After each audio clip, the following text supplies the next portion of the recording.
Sabi nila, ang pag-ibig ay hindi nasusukat sa antas ng pamumuhay.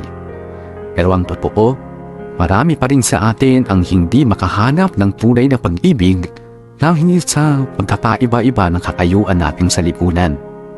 Magandang tanghali sa inyo at sa lahat ng listeners ng programa niyo.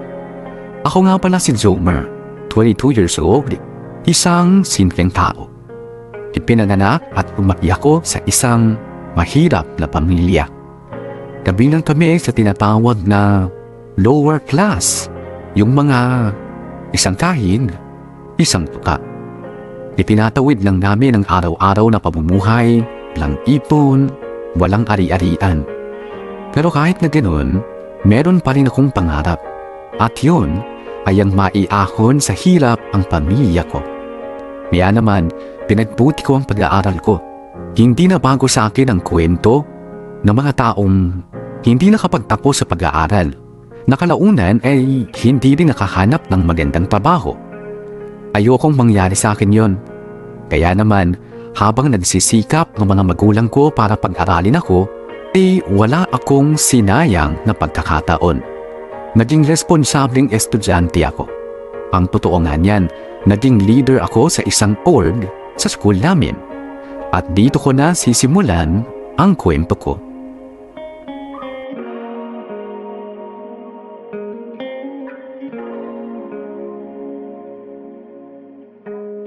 That's all for today, class. I'll see you next meeting. Bye! Ingat kayo, ha?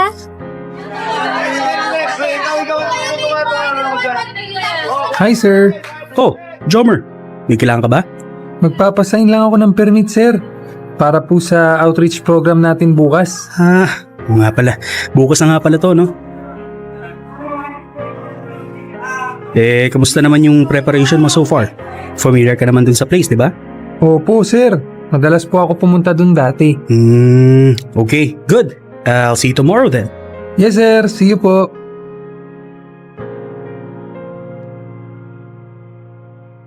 Kuya, dyan na lang sa tabi. Ito po bayad.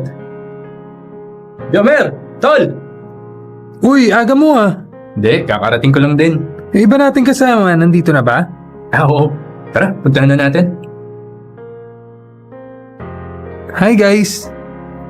Tol, Hi, Jomer. Hi? Ay, oo nga pala, Jomer. May bago tayong volunteer, si Desiree. Desiree, si Jomer nga pala, president ng outreach org natin. Hi, Desiree. Hello. Welcome sa org. Thanks. By the way, guys, kamusta? Mukhang maraming beneficiaries na pumunta ngayon ah. Kaya ba nating accommodate sila lahat? Palagay ko naman oo. Baka kapusin nga lang tayo sa paper plates. Pero may fund naman tayo pambili, ano? Oo, meron naman. Good. Desiree, Yes? okay lang ba na makisuyo sa'yo? Sure. Pwede ka bang mautusan na bumili ng extra paper plates para lang may reserba tayo? What? Ako? Bibili ng paper plates? Oo. Malapit lang naman yung convenience store dito eh. Okay lang ba? Fine. Teka, wait. Lyra, pwedeng pabawas muna kami sa fund pambili ng paper plates. Sure. Teka, kunin ko lang yung wallet ko. No need. Ako nang bahala. May pera ako. You sure? Yes, gotta go. Balik na ako agad.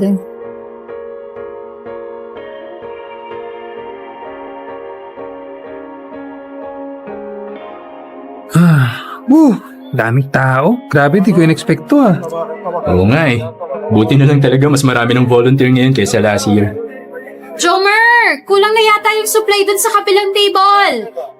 Okay, wait lang. Emil, pwede ka bang magdala ng supply doon kila Lyra? sige.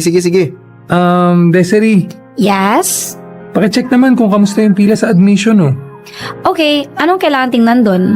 Baka lang kailangan ng substitute, baka may nasi-CR or nauuhaw sa mga usher, pakipalitan muna. What? Mag-usher ako? Yes, please. Pero, Desiree, wala na tayong time para mag-complain. Makikisuyo na lang, please. fine.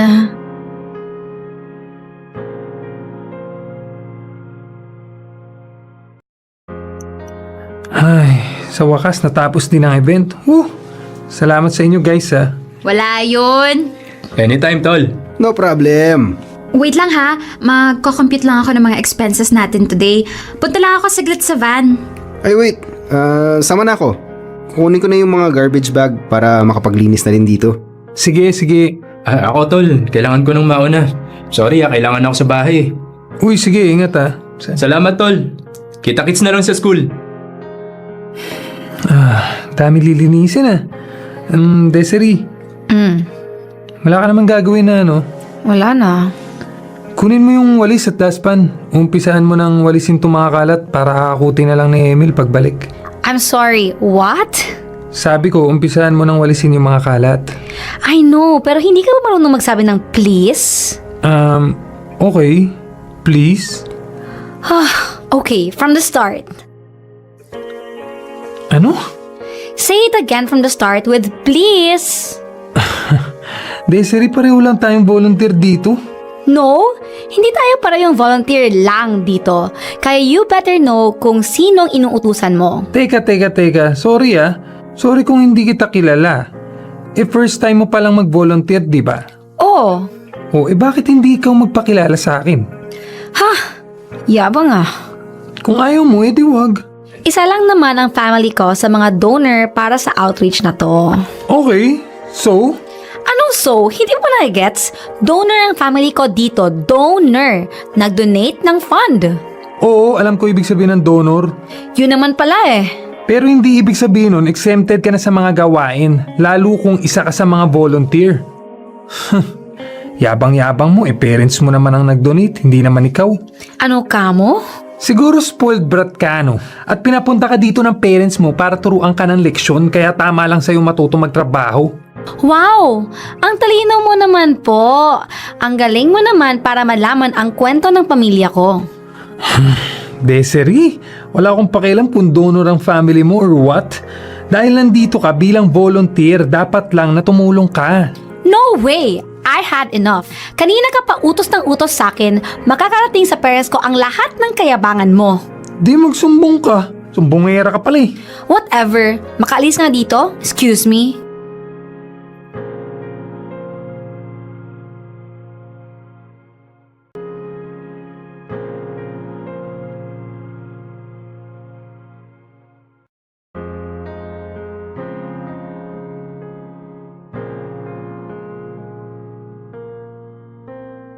Dito ko na nga ipapakilala sa inyo si Desiree, ang babaeng bumago ng patbo ng buhay ko. Dati-dati, maayos ako nakikipag-participate sa mga outreach programs ng school. Pero nung dumating si Desiree, naggulo ang payapa kong mundo. Magkaiba kasi kaming dalawa. Chico at Bea, actually, complete opposite kami. Ako, galing sa mahirap na pamilya. At si Desiree naman, lumaki nang inihahain sa kanya ang lahat ng gusto at pangangailangan niya. Hindi niya nararanasan ang manghiram ng mga susuotin sa school, ang manghingi ng papel sa katabi o gumawa ng promissory note tuwing paparating na ang exam. Samantalang ako, nakapasok lang sa university dahil sa scholarship. Kung titignan ang agwat ng pamumuhay namin, malabong-malabo na magkalapit kaming dalawa. Pero doon ako nagkamali dahil nga naging active si Desiree sa pagsali sa outreach org ng school, kaya naging madalas ang pagkikita namin. Hindi kami naging magkasundo nung una kasi nga ako ang tumatayong leader ng school at si Desiree naman hindi sanay ng nauutusan o pinapangunahan. Pero kalaunan ay unti-unti ring kumaan ang loob namin sa isa't isa. Pareho kasi kami ng mga hilig sa buhay. Pareho naming gusto na makatulong sa mga taong nangangailangan sa abot ng makakaya namin. At habang dumadalas ang pagkikita at pag-uusap namin, mas lalo lang napapalapit ang loob namin sa isa't isa.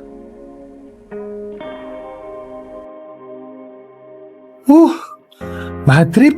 May aabutan pa kaya ako? Tawagan nga si Ronel.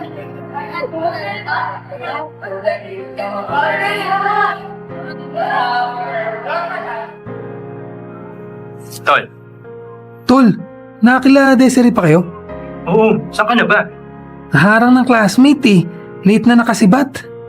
O sige, bilisan mo para maabutan mo pa kami. Okay. Update na lang. Sige.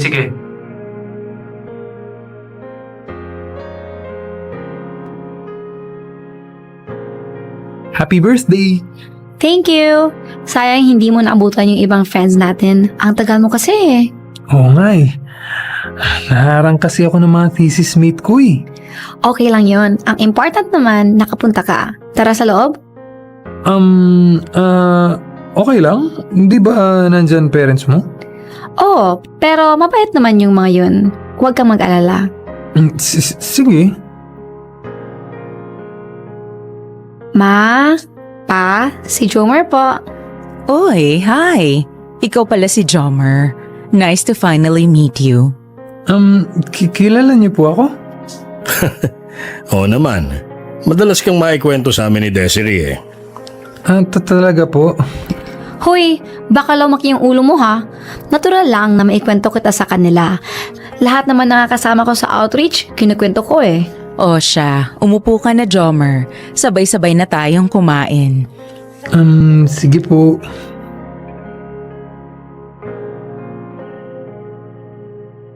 So, Jomer, ano nga ulit ang course mo? Computer science po. Nice. Paano ka napasok sa outreach org ng school? Bali, minsan po kasi nagko-conduct sila ng outreach sa lugar namin. Tapos nagulat ako na nakita ko yung prof namin doon, si Sir Francis. Kaya nagtanong po ako kung paano sumali sa org. I see. Nice. Gaano ka nakatagal sa org? Second year po, so 3 years na. Kung tama ang pagkakatanda ko sa kwento ni Desiree, ikaw ang president ng org ngayon, tama? Opo. So, paano mo nababalanse ang paghawak sa org at sa ACADS mo? Hindi ko rin po alam eh. Pero siguro time management lang po. Ikaw ba may girlfriend na? Naku, wala pa po. Wala pa po akong time para dyan.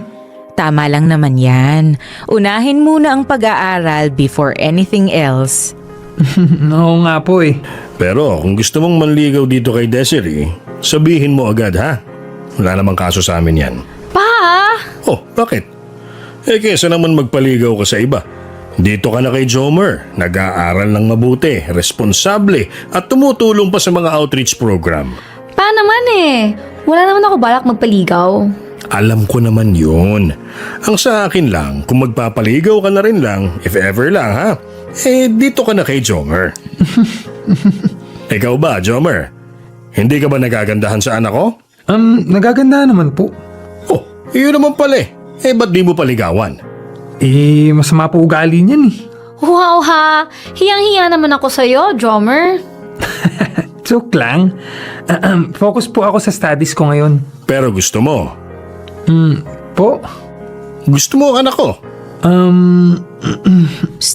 Huy, tama na nga yan. Baka hindi na komportable si Jomer. Hayaan mo na lang muna siyang kumain. Sige. Pero, Jomer, Yes po. kapag nakita mong may bad influence na umaaligid dito kay Desiree, sabihin mo agad sa amin ha? Sige po. Hay nako, ilang beses naming sinasabi dyan kay Desiree na galingan ng pagpili sa mga magiging kaibigan. So far, maayos naman ang pinapakilala niya sa amin. Pero kung sakali lang na may ibang nakakalusot, sumbong mo agad sa amin, okay? Sila mama at papa talaga? Pinibigyan pa ng assignment yung tao? Sige po, makakaasa po kayo. Susumbong ko po si Desiree pag may ginawang mali. Isa ka pa eh. O sige na, tama na yan. Kumain na nga kayo dyan, Jomer. Enjoy the food.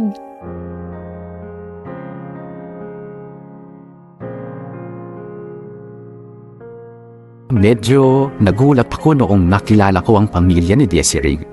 Oo, mayaman sila. May magandang buhay, magandang bahay at maraming sasakyan. Pero hindi ko inakalang ganoon kasimple ang mga magulang niya. Hindi sila yung tipong nagsusuot ng magagarang damit. Wala silang makikintab na alahas at higit sa lahat, Magiliw silang tumatanggap ng bisita kahit na hindi kapareho ng antas ng pamumuhay. Kaya hindi na rin nakakapagtaka na isang pamilya nila sa donors ng outreach ward namin. At kung bakit sumali si Desiree sa amin bilang volunteer. Sanay siyang nakikisalamuha sa mga kagaya kong mahirap kahit na lumaki siyang may maayos at saganang pamumuhay. Dahil doon, mas lalo ko siyang na-appreciate. Mas lalong tumaas ang paghanga ko sa kanya. Mas lalo siyang gumanda sa paningin ko. Aaminin ko, sa ilang buwan na nakakasama ko si Desiree, hindi ko na naiwasan na magkagusto sa kanya. Hindi naman kasi talaga siya mahirap magustuhan. Bukod sa natural na maganda na siya, magaling pa siyang makisama at hindi mo siya makikitaan ng yabang sa katawan. Hindi lang talaga naging maganda yung una naming pagkikita. Pero noong nakilala ko na siya ng mas malalim, doon na unti-unting nagbago ang tingin ko sa kanya. Hindi na siya mawala sa isip ko. Parang gusto kong palagi siyang nakikita at nakakausap. Gusto kong mas mapalapit sa kanya. Ilang buwan kong kinimkim yun hanggang sa nakaipon na nga ako ng lakas ng loob na magtapat sa kanya ng totoo kong nararamdaman.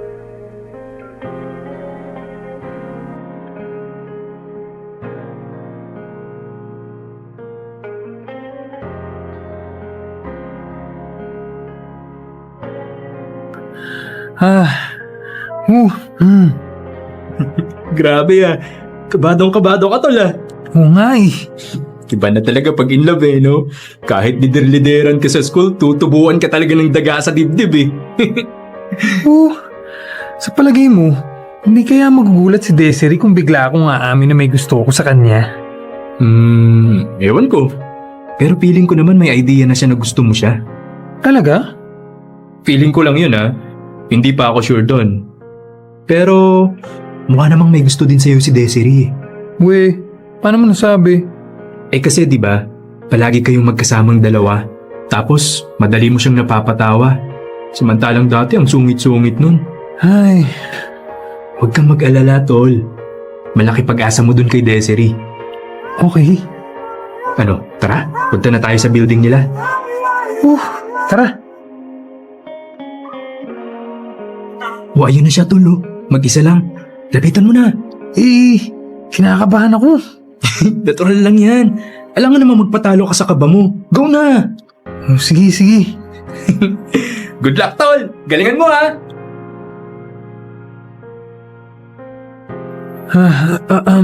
Hi, Des. Desiree! Uy, Eman! Kanina ka pa? Hindi, sakto lang. Sorry natagalan. Tagal kasi matapos ng rehearsal eh. No, it's okay. So, paano? Let's go? Tara. Uy, Trumer? Nandiyan ka pala? Hi. May sadya ka ba dito sa building namin? Hindi. Wala naman. Nalibang sa paglalakad hanggang sa napadpad dito. Okay. Sino to? Ay, oo nga pala, Eman. This is Jomer, president ng Outreach Org. Jomer, this is Eman, maniligaw ko.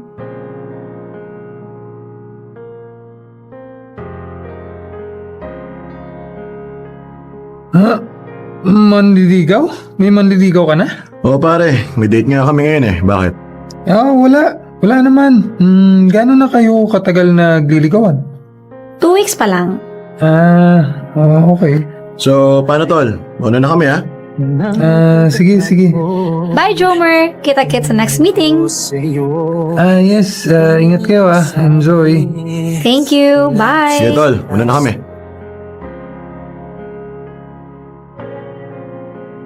Sanay akong humaharap sa maraming tao. Kahit kailan, hindi ko pinagdudahan ang lakas ng loob ko. Ininalaban ko ang anumang gustuhin ko sa buhay. Pero pagdating kay Desiree para bang umuurong ang lahat ng tapang ko. Kaya matagal-tagal kong pinag-isipan kung magtatapat ba ako sa kanya. Kaso nga lang, kung kailan buo na ang loob ko para umamin sa kanya, saka pa dumating ang isang malaking harang.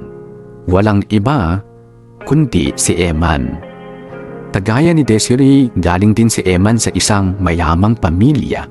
May timbig at itsura na pwedeng ipagmalaki. At higit sa lahat, sikat sa school dahil sa talento niya sa pagsasayaw. Kaya naman maraming babae ang nagkakagusto sa kanya. At masakit mang tanggapin, mukhang isa na doon si Desiree. Ang sakit, ang hirap tanggapin na yung taong nagugustuhan mo ay madaling maagaw ng iba sa iyo nang walang kahirap-hirap. Kung pinanganak lang sana akong kasing yaman at kasing guwapo ni Eman, siguro hindi na ako mahihirapan na umamin ng totoo kong nararamdaman kay Desiree. O siguro, baka mas madali ko siyang mapaibig bago pa man ako umamin sa kanya. Minsan, hindi ko tuloy maiwasang hilingin na sana naiba man lang ng kaunti yung tadhana ko. Sana naging mayaman na lang din ang mga magulang ko. Kung ganoon na naging kapalaran ko, malamang ay mapansin ako ni Desiree ng higit pa sa isang kaibigan. Sana hindi na ako nahihirapang mapaibig ang kaisa-isang babaeng nagugustuhan ko. Dahil sa pagpasok ni Eman sa eksena, iagad ko munang isinantabing ang pag-asang maging kami ni Desiree. Labo na kasing. Ano ang laban po sa Eman na yun? Kumbaga sa gera, nasa kanya na lahat ng armas na kailangan para manalo sa laban. Samantalang ako, lakas ng loob na nga lang ng meron, mukhang unti-unti pang nawawala. Tinanggap ko ng maluwag sa puso na si Emma naman talaga ang nababagay kay Desiree dahil pareho sila ng katayuan sa buhay. Kinaubaya ko na lang si Desiree sa taong mas deserve niya. Ang totoo, marami ang nagsasabing bagay silang dalawa. Pero isang bagay tungkol kay Eman ang hindi alam ng marami. Natuklasan ko kasi na hindi responsableng estudyante si Eman. Mahilig siyang magbulakbol at umabsent sa klase. Laman din siya ng mga trouble sa labas ng school. Nalaman ko lang ang lahat ng yon sa kaibigan kong si Ronel. Gusto ko sanang kausapin si Desiree tungkol doon pero ayokong sa akin manggaling ang totoo. Ayokong lumabas na sinisiraan ko si Eman sa kanya dahil baka magmukha pa akong desperado kung gagawin ko yun. Pero ayokong maligaw ng landas si Desiree nang dahil sa Eman na yan. Kaya isang bagay ang naisipan kong gawin.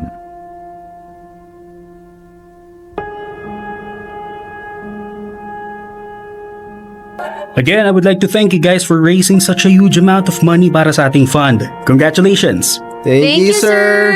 Next meeting, bigyan niyo ako ng report para sa magiging susunod na beneficiaries ng outreach natin. Okay? Yes, sir. Okay, I have to go. Ingat kayo sa pag-uwi. Ingat din, sir! Ingat, sir!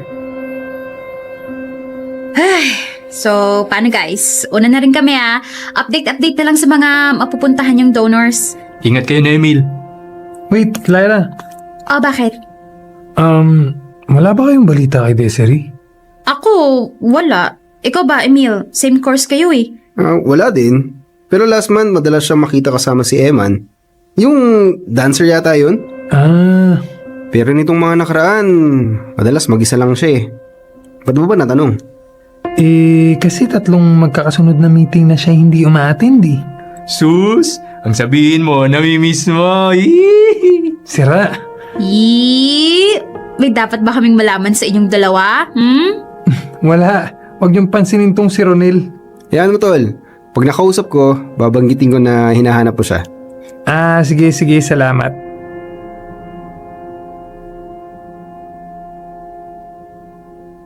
Tol, mukhang wala naman talagang balak magpakita si Desiree. Huwag mo nang pilitin kung ayaw. Di ka sure dun. O bakit, ikaw ba? Sure ka na gusto niya? Kaya nga kakausapin, di ba? Alam mo, kung sakali nga na ayaw niya talaga sa org, magbumukha ka lang desperado. Shh! Ano ba? Huwag ka maingay. Ayan na siya oh. O edi sige, kausapin mo na. Good luck, uwi na ako. Mabuti pa nga. Desiree. Jomer, Hi. ginagawa mo dito? Kakamustahin lang sana kita. I'm fine. Sige na, mauna na ako. Wait, Desiree. Yes. Magkikwit ka na ba sa org? 3 meetings na kasi yung hindi mo na-attendan eh. Oo, mag-quit na ako. Pakisabi na lang din kay sir. Okay. I have to go. Desiree, wait. Ano? Pwede ba kita makausap saglit? Hindi. Bye. Bakit naman? Jomer, just respect my personal space, okay? Ayaw kitang kausap. That's it. Huwag mo na tanungin kung bakit. Wala man lang explanation? Hindi kasi piolo kaya you don't deserve an explanation. Paano yung pinagsamahan natin? Wala na. Anong wala na? Wala na kasi sinira mo na. Ano? Sinira mo na ever since nagsumbong ka kay Papa. Akala mo hindi ko malalaman? Akala mo pwede kang magsumbong na ganun-ganun lang? Na hindi nakakarating sa akin na ikaw yung nagsumbong? Desiree, nagawa ko lang naman yun kasi tumupad lang ako sa usapan namin ng parents mo. I know! Pero dahil sa ginawa mo, pinaglayo kami ni Eman. Bakit ako sinisisi mo? Kung hindi ka nagsumbong, hindi sana malalaman nila Papa, di ba? Teka nga, ba't pa kasi ulol na ulol ka dun sa Emma na yan? Hindi naman good influence sa'yo yan eh. Oh, so, sino yung good influence? Ikaw? Wala akong sinabing ganyan. Akala mo kasi, ikaw lang yung okay, ikaw lang yung mabuti, ikaw lang yung good boy. Perfect ka ba? Ha? Perfect ka? May sinabi ako? Para sabihin ko sa'yo, di hamak na mas pogi naman sa'yo si Eman. Mas mahal naman kita. Ano? Wala. Alam mo, Jomer, okay ka sana eh. Mabait ka naman. Responsible. Bilang president ng org, magaling ka. Saludo nga ako sa'yo eh. Pero wag mo naman sana pakialaman yung personal na buhay ko. Hoy, sorry. Di ko naman intensyong sirain kayo ng Emma na yun eh. Ang sa akin lang, nagbitaw ako ng salita nun sa parents mo. Kaya dapat lang na tumupad ako. You could have told me first. O kaya, sana naman binigyan mo ako ng warning na magsusumbong ka kay Papa para nakapag-prepare man lang ako. Ay, sorry na nga eh. Ang dating tuloy sa akin para kang epal, pakialamero. Bakit? Close ba tayo? Hindi ba? Magkasama lang tayo sa org, Jomer. We're not even friends. Okay. Sorry. Masyado lang ako nag-assume. Now you know. I have to go.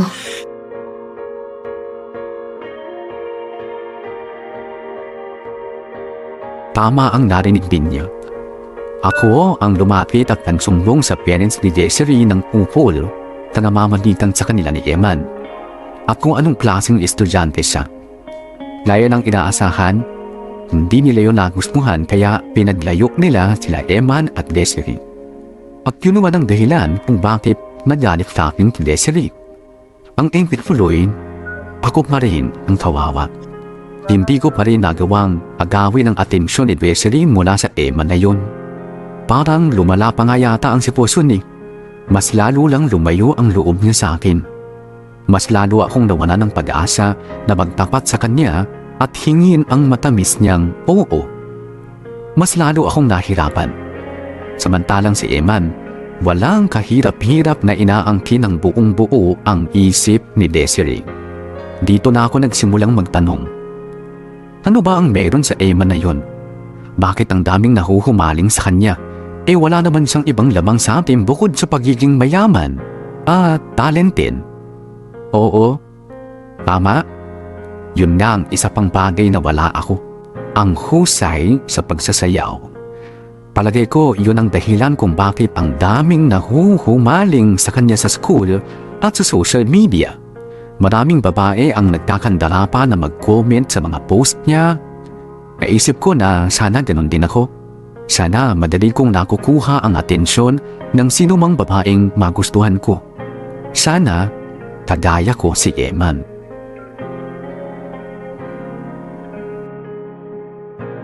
Hoy!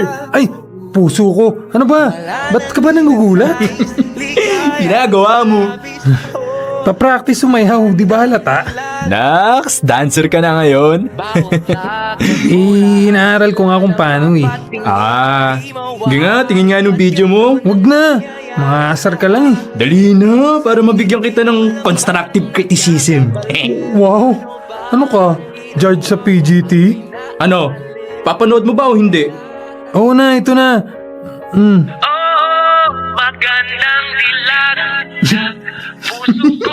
Oh, tapos ngayon tatawa-tawa ka.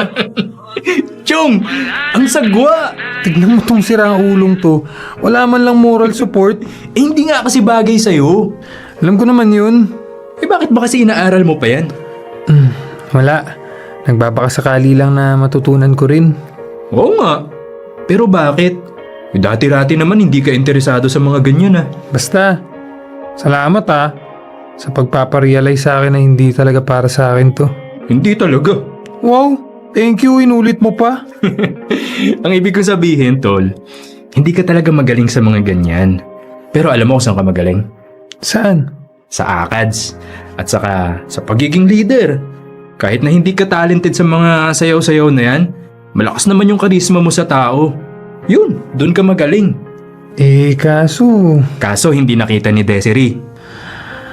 Ay, Tol, hindi mo naman kasalanan kung iba ang gusto niya. Hindi porket mas natipuhan niya yung Eman na yun na magaling sumayaw at maraming fans, pepersahin mo na rin yung sarili mo na maging kagaya niya. May sarili kang identity, unique. marunong ka rin pala magsalita ng may sense, no? Naman, ang totoo niyan, tol. Sa'yo ko lang naman natutunan yung mga ganyan eh. Nagtataka nga ako sa'yo eh. Ba't biglang bumaba yung bilib mo sa sarili mo? Na-inlove ka lang, nagbago ka na. Oo nga, no? Salamat, tol, Salamat sa pagre-remind sa akin. Pero, matanong kita, tol Ano yun? Ikaw ba umamin ka na kay Desiree? Oo. Oo, may question mark? Yata. Hindi ka sure? Hindi. Ba't di ka sure? Ano yun, nagpahaging ka lang? Joke lang? O umamin ka tas bigla mong binawi? Biglaan kasi. Bigla ako napaamin. O tapos? Yun na yun. Biglang nalihis yung usapan. So wala kang follow-up statement? Walang reinforcement? Walang, I like you Desiree, pwede ba kitang ligawan? Walang ganun? Wala. Sus, kaya naman pala liyamado yung Eman sa'yo Bakit? Tignan mo ikaw, todo practice ka ng sayaw dyan para magpa-impress. Samantalang yung Eman na yun, walang ka-effort. Yun na nga yung nakakasama ng loob Kasi siya, umamin na siya. Straight to the point. Nilinaw yung intention kay Desiree. Nanliligaw na nga ikaw, wala. Puro kabuelo. Kumbaga sa karera, nasa ready ka pa lang. Si Eman, nasa go na. Paano kung umamin ako tapos ayaw niya pala sa akin, Paano mo nga malalaman na gusto ka niya kung di ka aamin? Di ka makasagot, di ba? Kasi nga, yun lang yung tanging paraan. Ay, sus. Kaya kung ako sa'yo, ibaba mo na yung cellphone mo. Tigilan mo na yung pagpaparami ng mga followers mo dahil wala sa social media ang totoong laban. Nasa puso ni Desiree. Ikaw, ang kapal-kapal ng mukha mo maging leader tapos bahagang buntot mo sa babae. Teka, bakit may biglang pag-atake? Meron talaga. Para matauhan ka. Malaki na yung agwat ng estado ng buhay niyo ni Desiree. Huwag mo na mas lalong palakihin pa dahil lang sa kaduwagan mo. Tama na muna yung kaka-outreach program na yan. Panahon na para ikaw naman ang mag-reach out.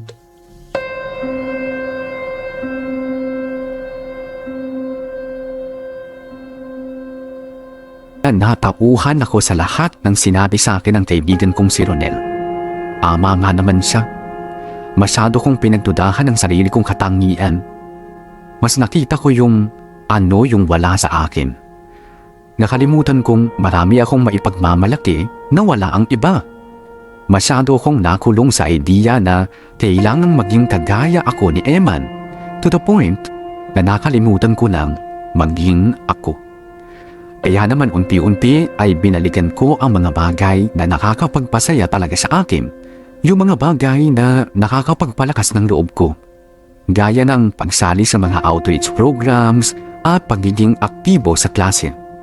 Ilang buwan din akong nag-focus sa sarili ko hanggang sa hindi ko na namamalayan na nanunumbalik na yung dating ako. Yung Zomer na puno ng sigla at hindi ikinukumpara ang sarili sa iba. Sa wakas, buo na ulit ako. Yun nga lang, kung kailan nanumbalik ang kumpiyansa ko, saka naman ako nawala ng pagkakataon na muling harapin si Desiree. Nangyari kasi ang isang bagay na hindi inasahan o hindi napaghandaan ng kahit na sino man sa atin. Dumating ang COVID-19 at nagsarado ang mga eskwelahan. Ni hindi ko man lang naipakita kay Desiree yung naging pagbabago sa akin. Well, sa totoo lang, nawala na rin yun sa isip ko dahil wala na akong ibang inisip noon kundi ang sitwasyon ng pamilya namin. Hindi biro ang maging mahirap sa panahon ng pandemya. Araw-araw ako nag-aalala kung ano ang kahihinatnan ng pamilya namin. Hanggang sa tuluyan ko nang nakalimutan ang tanggustuhan kong makausap si Desiree. Nawala na siya ng tuluyan sa isip ko.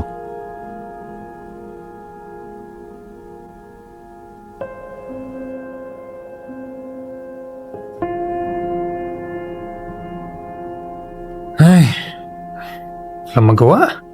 Boring. Teka, matawagan nga si Ronel. Oy, tol. Saan ka? Paalis kami ngayon, tol. May family outing kami. Yabang. Sana all may outing. Sama ka. May entrance fee, ah. Di, wag na. Wala rin akong extra ngayon eh. Bakit ka pala tumawag? Nababagot kasi ako dito sa bahay. O tapos? Yayain sana kita mag-video games. Kaso busy ka pala eh. Ay, oo. Negative ako ngayon, tol. Next time na lang. Sige. Alam mo gawin mo? Punta ka lang sa park. Malay mo, may makasalubong kang chicks. Sira. Sige na. Bye. Mga ano. Sa park na nga lang ako tatambay. Presko pa hangin.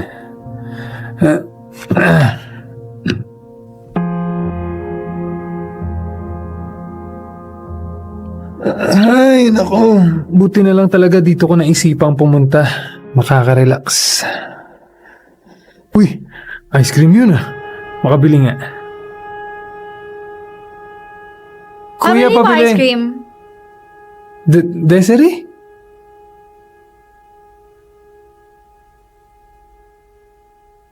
Hi, ikaw pala yan. Ice cream? Yup, ikaw din? Oo ako na bahala. Libre na kita.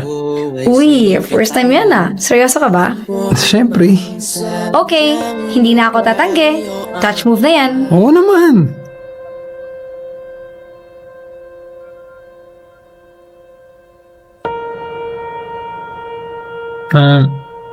Ikaw lang ba mag-isa? Oo eh. Tara, upo muna tayo sa bench. Let's go. Alam mo, hindi ko ina-expect na makikita kita dito. Really? Bakit naman? Kasi akala mo hindi ako pumupunta sa mga ganito kasi social ako. Actually, oo. Ikaw lang naman talaga nag-iisip na social ako eh. Uy, hindi naman. Anong hindi? I mean, first time we met, sinabihan mo na ako, spoiled brat. Hindi pa kasi kita kilala noon. In short, judgmental ka. Ang ate mo kasi, ayaw mo magpautos. Ang bossy mo kasi. Di, sorry. Pero namiss kita. Same. Kamusta na pala kayo ni Eman? Ayun, naniligaw pa rin sa akin. He spoke to mom and dad. Pumayag naman sila. Hindi mo pa sinasagot? Hindi pa. May hinihintay kasi ako eh. Hinihintay? Ano? Basta. Pero if ever na may manligaw pa sa'yo, pwede pa ba? Tatanggapin mo pa ba? Depende. Depende sa... Depende kung buo ang loob niya. Kung desidido talaga siya.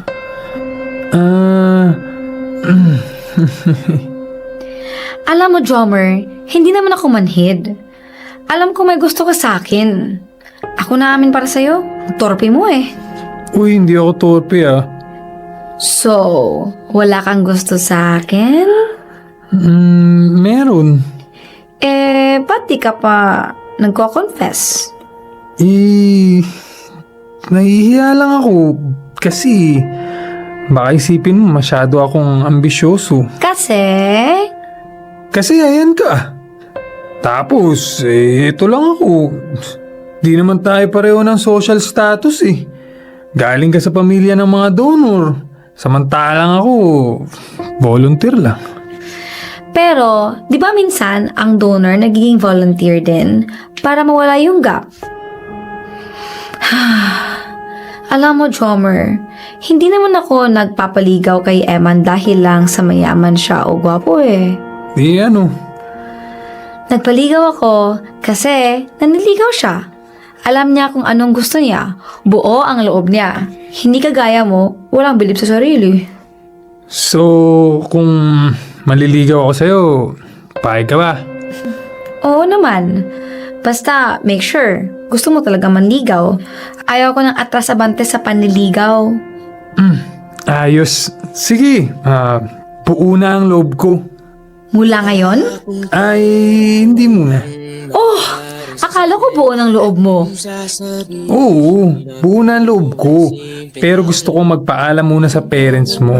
Gusto kong sila muna ang makaalam na officially, liligawan na kita. Sure ka na ha?